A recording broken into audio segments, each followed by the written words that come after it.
nakakalat, no? Yung ating mga ika nga kinikilalang bayani. Partikular, meron ka bang parang nakikita mo yung sarili mo na kagaya niya? Wala. Wala. Kaya nga naging bayani yan, kakaiba ang kanyang ugali at kakaiba ang kanyang ginawa. So, sa bawat bayani, gusto tayo mapupulot, pero wala akong nakikitang kapareho. May iniidolo ka? Marami naman tayong iniidolo, pero hindi isang tao. Katulad ni Gap Jose Rizal.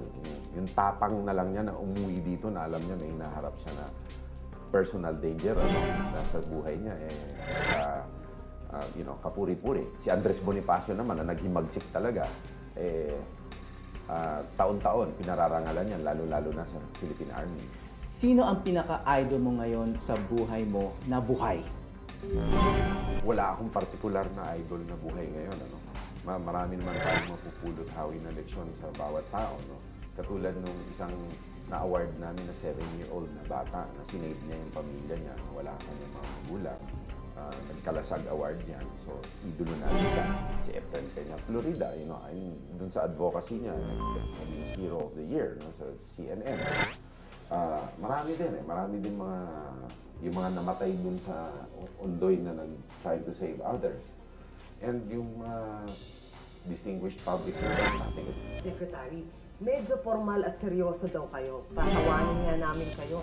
May naaalala ba kayo sa inyong buhay na pinakamasaya at parang source ng greatest joy bilang tao?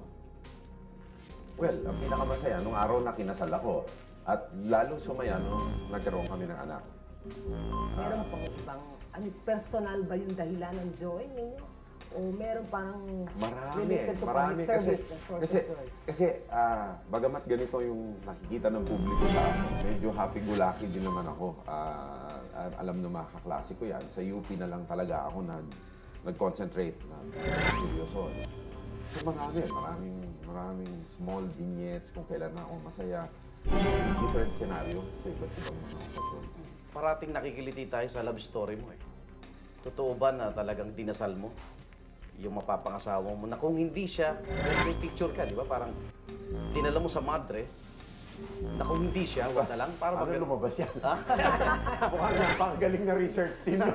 Hindi, totoo yun. Di ba? Totoo yun. Kasi una, ang sabi nung hiningan ko ng tulong, pagdadasal namin na kung anong gusto namin sa'yo, yun.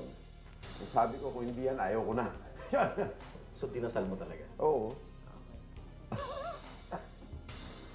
Anong katangian na meron ka, pero ayaw? Malipis ang buhok. Dagdagan natin. Parang hindi ka nag-iisa yata. Nasasaktan si Arnold, Secretary. May mga pamamaraan, ha? Pwede na malutas Lahat yan. na ng klase, kaso puwera lang yung tanim, mahirap na. Oo.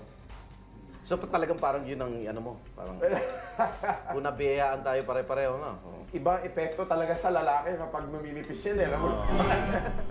Parang tumatanda tayo bigla. Mr. Secretary, kayo ay only child. Ang anak nyo only child din. Ano sa inyong childhood ang naka-impluensya sa iyo bilang magulang ng kapwa only child? Sa akin yung pinaka-impluensya sa akin yung pagka-stricto ng tatay ko. Ubod ng stricto yung tatay ko. Ubod na konserbatibo. So hindi ka spoiled dahil only child ka? Hindi ako talagang sadya niyang ginawa. Ngunit sa makalumang paraan. So ang challenge ngayon, how do you translate that? Paano mo i-translate yan sa modern parenting? Na unang-una, bawal ang corporal punishment. Ang tatay ko nung araw hindi naniniwala doon Palagay ko lahat naman ng tatay natin ganun nung araw, no? So hindi ka na mamalo? Bilang magulang? Hindi mo dapat gawin sa bata yun So, isang challenge yun. Pangalawa, walang oras ang tatay ko para sa akin.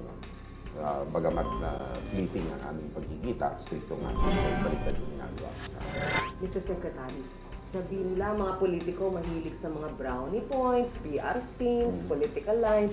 Medyo mangumpisal nga kayo sa amin. Nagsinungaling na ho ba kayo sa buhay ninyo? Baka pwede namang maibahagi. Nagsinungaling na ako kasi nung araw, kaso nahuli ako ng tatay ko. Nagtatago ako ng ninigarilyo noon, hindi niya ako pinapayagan. nahuli niya ako at pinarusahan talaga ako. Mga malaking pagsisinungaling. Wala. Kung bilang kagawad ng gobyerno. Wala ang malusa. Iniiwasan natin yung gano'n. Pero sa iba, nakita ninyong nagsisinungaling sila?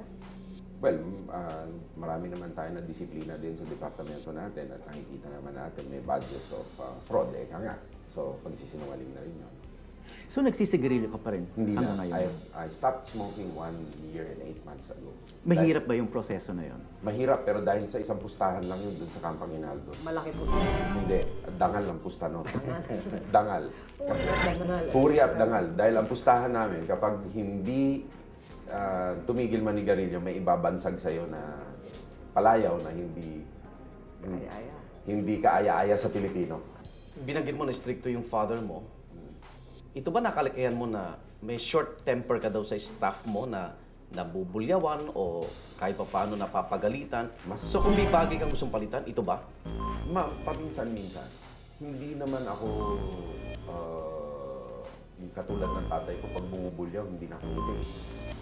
Sa akin medyo nakangiti. May pitik lang, kaka. At ang ayaw ko yung professionalism sa trabaho at yung competence ng trabaho. Katulad ng wrong grammar, wrong spelling, medyo doon ako Stricto. nangingilit. Paano ko yung magalit na medyo nakangiti? Bumubulyaw na nakasample na ako? Paano yun? Parang, let's say kay Arnold.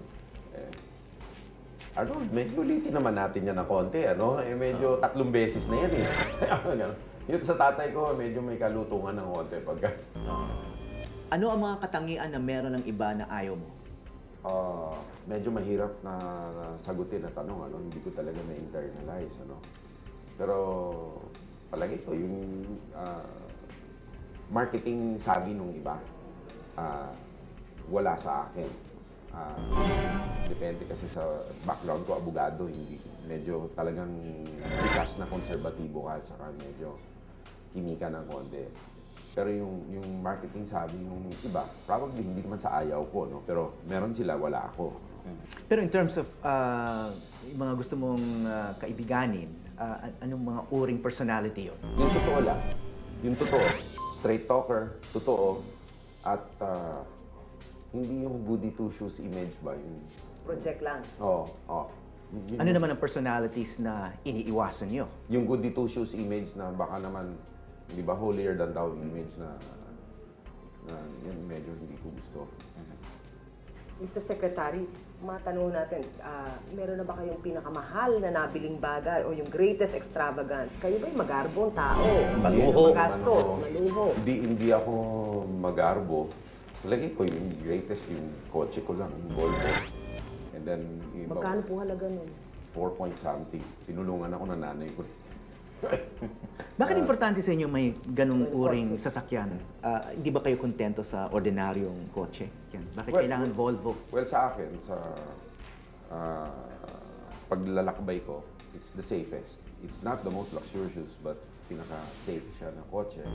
Pangalawa, dahil sa sitwasyon ko na naging defense secretary, at least that level of safety na huwag na lang ako maaksidente. Pero wala akong bulletproof na kotse, hindi ako nag-bulletproof vest, hindi ako Matanong ho namin, ang inyong nagawa na para sa bayan, ano yung maituturing ninyong pinakamahalaga na proudest kayo? Well, ang proudest ko ay nabasa ko sa dyaryo ngayon. Dahil sa team effort namin sa DND at saka sa AFP, positive 30 yata ang trust rating ng agency. It's from insignificant to moderate na yung nikilalang rating.